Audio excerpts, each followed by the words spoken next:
Le 21 juin 2024, invité par le Sénat dans le cadre du contrôle de l'action de l'exécutif, le gouvernement conduit par son chef s'est présenté pour la séance des questions orales avec débat. Les échanges ont porté sur des sujets économiques, sociaux et de coopération. Jean-Marie Ondima Epouma a demandé des éclairages sur le retard des rapports trimestriels concernant l'exécution du budget de l'État et l'application de la loi des finances en cours. Gaspard Kayamagam a soulevé des questions liées aux différentes grèves dans les institutions publiques et le non-versement des émoluments. Odette Massoussa a voulu savoir quelles mesures le gouvernement envisage pour prévenir les grèves à l'université Mariam Gouabi et au CHU. Dans ses réponses, le Premier ministre a affirmé que le gouvernement est en action pour résoudre tous les problèmes évoqués. L'université Mariam Gouabi, commençons par elle, plus grand établissement d'enseignement supérieur de notre pays, a toujours été l'objet d'une attention particulière par le gouvernement. Les universitaires le savent. Ils connaissent les efforts qui sont faits pour la résolution de leur situation sociale. Et ils savent que les difficultés auxquelles ils sont confrontés sont conjoncturelles. Les solutions, vénérable Massoussa, la mise en œuvre des conclusions des États généraux de l'éducation nationale, de la formation et de la recherche, voulue par le président de la République, chef de l'État, permettra de répondre à vos préoccupations concernant cet établissement. Ces conclusions portent sur l'avant-projet de loi fixant l'organisation du système éducatif en République du Congo, l'avant-projet de loi portant orientation et programmation de la recherche scientifique et de l'innovation technologique, l'avant-projet de loi de programmation budgétaire de l'éducation nationale, de la formation et de la recherche. Ces textes seront bientôt examinés en conseil de cabinet puis en conseil de ministres avant d'être acheminés au Parlement. En ce qui concerne la situation au CHU de Brazzaville, la rénovation du CHU de Brazzaville est une grande ligne d'action du programme du gouvernement dans le secteur de la santé. La situation a été documentée par plusieurs audits, analyses situationnelles et enquêtes des organes de contrôle de l'État. Une enquête parlementaire a été effectuée en 2023. Le gouvernement a conçu et met en œuvre un modèle logique d'amélioration de la gouvernance et des performances du CHU de Brazzaville de 2017 à 2025. Ce modèle comporte entre autres interventions la maîtrise des effectifs et de la masse salariale, la sécurisation des encaissements par la Banque postale, l'élaboration d'un projet d'établissement hospitalier, les travaux d'assainissement et d'adduction d'eau avec le financement de l'AFD, l'amélioration du plateau technique avec le financement de la B2AC, l'instauration d'une culture et des pratiques de gestion basées sur la performance avec l'expertise canadienne. Les mouvements de grève que nous essayons de juguler à travers le dialogue avec les partenaires sociaux trouvent leur source dans les retards de paiement des salaires et des arriérés des salaires. Le gouvernement s'est engagé à poursuivre le dialogue pour réussir à obtenir de la part de nos partenaires sociaux le consensus nécessaire pour nous mettre à l'abri de ces arrêts intempestifs de travail. Nous ne devons pas l'oublier que le gouvernement a fait l'effort entre 2021 et 2024 à respecter toutes les échéances de tous les acteurs sociaux, à commencer par les retraités.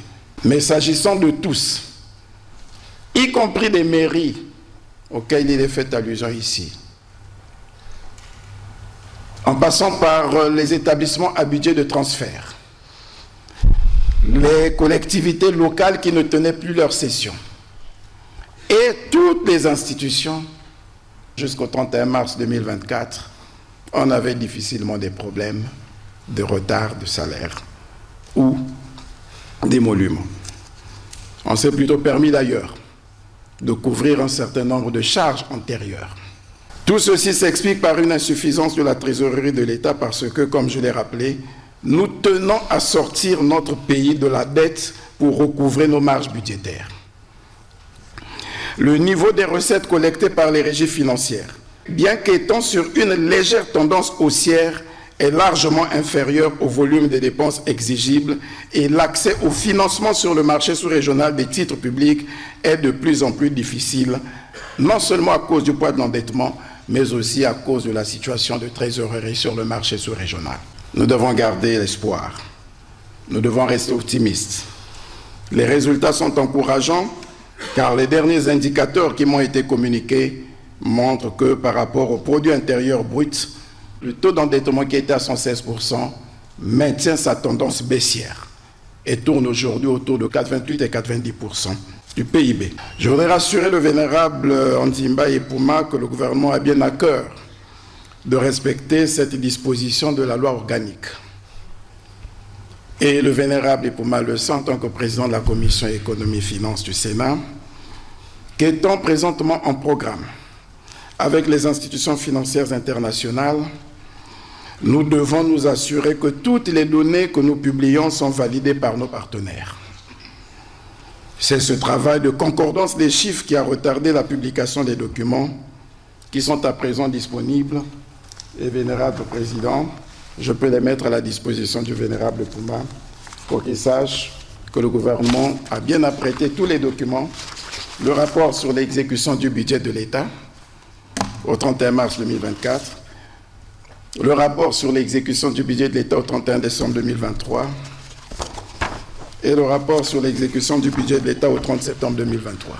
Concernant la légalité des récents accords sur l'affectation des terres au Rwanda, le gouvernement a affirmé que tout a été fait conformément aux lois foncières du Congo.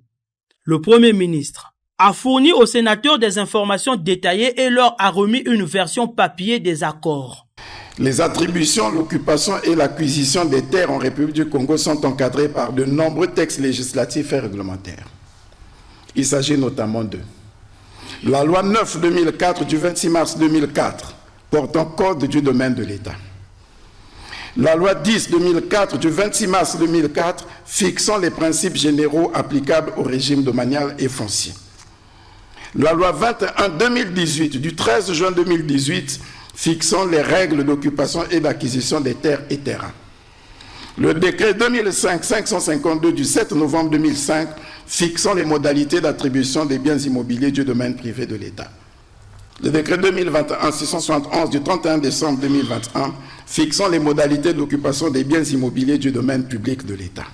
Au regard de tous ces textes, je voudrais au préalable rappeler que les terres rurales faisant l'objet des controverses appartiennent au domaine public de l'État. Il ne s'est pas agi, comme nous l'avons entendu, et comme a su bien le corriger l'honorable Tsati Mabiala, il ne s'est pas agi des terres coutumières. Il s'est bien agi des terres rurales. Le ministre des Affaires foncières a donné toutes ces explications à maintes occasions. On a une émission de grande audience qu'on appelle le foncier, au travers de laquelle toutes ces informations sont expliquées, commentées de façon pédagogique. Comment comprendre que nous ayons perdu l'opinion de notre peuple qui s'est laissé emporter par des interprétations saugrenues de différentes forces centrifuges? La sénatrice Marie-Rosine Ndongo a rebondi sur le drame qu'a connu la ville de Ouesso, demandant d'une part s'il est possible d'extrader le ressortissant camerounais qui avait assassiné une jeune Congolaise après l'avoir séquestrée, et d'autre part, si les conditions d'entrée, de séjour et de sortie étaient respectées dans nos chancelleries à l'étranger. Là aussi, le Premier ministre a apporté des réponses beaucoup plus claires. Je voudrais rappeler le premier paragraphe de l'article 5 de l'accord d'extradition entre les États membres de la Communauté économique et monétaire d'Afrique centrale, qui dispose, je cite, « Tout État parti a la faculté de refuser l'extradition de ses nationaux. » C'est nos conventions qui le disent. Dans la pratique, il est difficile qu'un État qui a les moyens de juger son national puisse accéder à la demande d'extradition. Toutefois, la République du Congo, qui est dans la démarche de la procédure d'extradition de ce sujet camerounais, présumé auteur des faits ayant entraîné la mort de Mme Sephora Naloziak, veillera à ce que les juridictions camerounaises aboutissent à une décision satisfaisante de condamnation dans l'hypothèse où la demande d'extradition ne prospérait pas. Mais nous continuons à œuvrer pour réussir cette extradition. Si par extraordinaire on ne l'obtient pas, on veillera à ce que justice soit rendue. Sur les questions d'entrée, de séjour et de sortie des étrangers en République du Congo, il convient de souligner que la surveillance des frontières a toujours été placée parmi les priorités des États, car il s'agit d'une question de souveraineté. Ainsi, l'État s'attelle à combler toutes les failles susceptibles d'être observées sur les questions relatives aux conditions d'entrée, de séjour et de sortie des étrangers en République du Congo. Dans son intervention, le sénateur Jean-Rodrigue Mvuma a relancé le débat sur l'accélération du traitement des dossiers d'octroi de bourses aux étudiants et la régularité du paiement de ces bourses. À ce sujet, le gouvernement a déclaré le Premier ministre est à pied d'œuvre pour résoudre ces problèmes. Les tensions de trésorerie que nous connaissons sont la cause des nombreux mois d'arriérés des bourses et nous l'avons dit. Toutefois, conformément à la mesure annoncée à l'issue du Conseil des ministres du 7 octobre 2023 relative à l'accélération du traitement des dossiers d'octroi des bourses de ces étudiants, le travail a commencé par le processus d'enrôlement biométrique des étudiants, lequel s'est achevé il y a 3 mois. Aussitôt après, la campagne jumelée de réception des dossiers de bourse a été lancée. Ce matin même, Madame la ministre en charge de l'enseignement, avant de s'envoler, a présidé la cérémonie d'ouverture des travaux de la Commission nationale des ressources humaines au titre des années académiques 2021-2022 et 2022-2023. Après cette étape, et une fois les listes des boursiers consolidées, le ministère des Finances procédera au paiement de la bourse aux étudiants, selon que la trésorerie le permettra. Suite aux réponses du Premier ministre, les sénateurs qui avaient posé les questions ont répliqué. En dehors du fait que nous votions les lois, que nous puissions contrôler l'action gouvernementale, nous avons aussi ce rôle de modération. Et Monsieur le Premier ministre, vous voyez combien ce problème a bousculé notre société. Et ce n'est pas nouveau, ces problèmes de terre. Il faut dire que nous avions perdu la bataille de la communication. Il faut le reconnaître d'abord. Nous l'avons perdu et nous sommes ressaisis après. Et pendant ce temps, la désinformation avait occupé l'espace. Mais il faut continuer à communiquer sur cette question. Il faut convaincre. Et on a vu que sur cette question, il n'y avait plus le problème de nord, sud, est, ouest. Il n'y avait plus le problème des partis politiques, puisqu'on le ressentait. Les appréhensions sont réelles, Monsieur le Premier ministre. Merci de nous avoir apporté ces rapports trimestriels, parce que c'est la loi, Duralex sed lex. C'est la loi. On comprend aussi vos explications. Mais quand les rapports trimestriels arrivent à la fin d'un semestre, ça pose des problèmes de contrôle, puisque nous devons contrôler sur la base des faits. Sinon, ça devient de la spéculation et cela n'est pas responsable. C'est la première fois que nous recevons des éclairages sur ce problème ici au Sénat. La conférence de présidents avait interpellé le gouvernement sur ces questions, mais en principe, il revient à la plénière, parce que nous, contrairement au ministre, nous réalisons des descentes et nos mandants vont nous poser des questions relativement à cette affaire.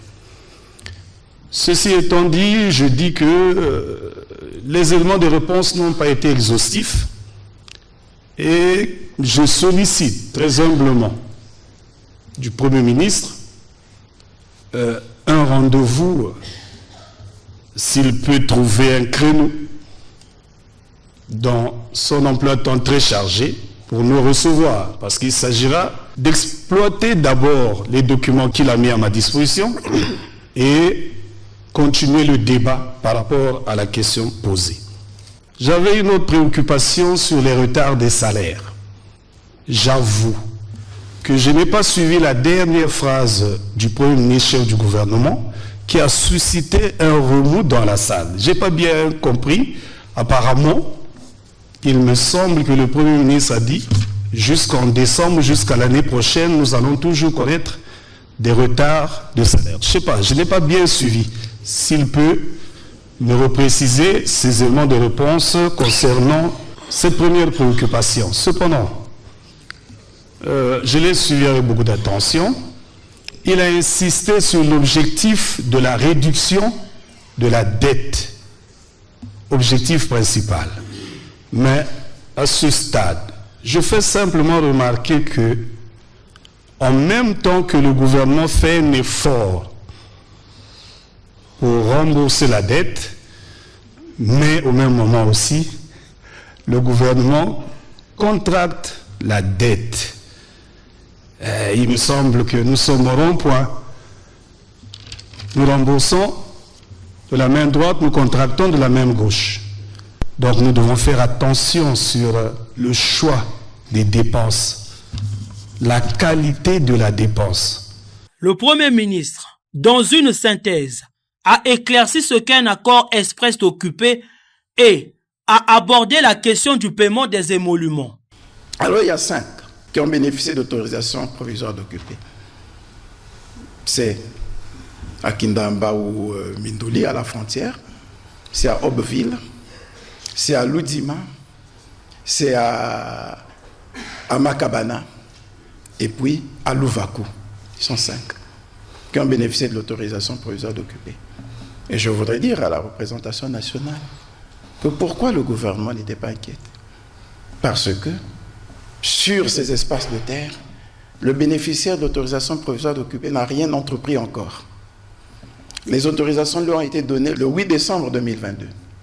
Si jusqu'au 8 décembre 2024, il n'a pas accompli ses diligences, l'autorisation est caduque. C'est ce qu'on essaie d'expliquer.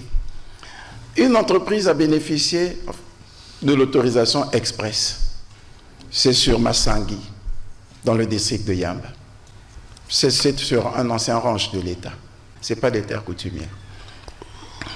Il a bénéficié de l'autorisation express d'occuper pour 20 ans. Elle a commencé. Et quelque temps après, l'opérateur s'est retiré et a sous-loué l'activité ou a signé une convention avec une coopérative des nationaux. C'est la coopérative des nationaux qui travaille là-bas. Voilà. Et ça, c'est une cause d'annulation de l'autorisation express d'occuper. Nous disons simplement, ok, on laisse la coopérative travailler. On espère qu'elle va prospérer. Ce sont des Congolais. Le gouvernement s'engage à les soutenir, à les accompagner. Donc, avec la fameuse société à capitaux rwandais, il n'y a pas moyen de prospérer. Voilà. Donc, il n'y avait pas de débat. Et on s'efforçait d'expliquer cela. Mais la dictature et la pression des réseaux sociaux n'ont pas permis aux uns et aux autres de faire confiance au gouvernement et de comprendre que ce que le gouvernement disait était vrai. Qu'à cela ne tienne, Vénéral Président, soyez rassurés. Si j'ai dit ne nous appelez plus pour ça, c'est parce qu'on espère qu'avec ces informations, nous avons tout ce qu'il faut pour dire, bon, nous sommes maintenant armés, on va expliquer aux populations. Pour le reste, oui, la compassion se poursuit avec ces questions liées au salaire. Nous le comprenons. Nous comprenons que le salaire est un droit, que le moindre retard de salaire peut créer des situations troubles et c'est pourquoi nous veillons. Voilà, on n'a pas dit qu'on attend décembre.